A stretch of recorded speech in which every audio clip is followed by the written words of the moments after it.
ছাড়বো 20টা নাইলে আরো 20টা দেবো ফাউসার। হালার ভূত 20 টাকা কি কাপড় পাওয়া যা?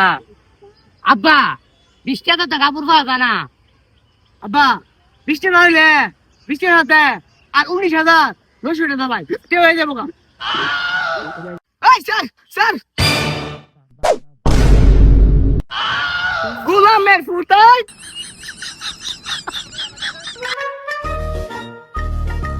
বাবা হালার ফুটে যে কাজটা একটা টেও দিত না ঈদের শপিং করবার লেগিয়া চুরি করে লাগবো। হ্যাঁ এটাই দেখতেছি। আমার ফুটের একটা গরু আছে আজা গরুটা বেচা দেবো গরুটা বেচা ঈদের মার্কেট করুম। হায় আল্লাহ তোর সুবাহান হায়াতের মালিক ও ভাই তুইলা ভিক্ষা দিয়া দিবেন ঈদের লিগানি। ও ভাই তুইলা ভিক্ষা দিয়া যা। হায় আল্লাহ তোর সুবাহান হায়াতের মালিক কি গো বোন গো তুইলা ভিক্ষা দিয়া যায়।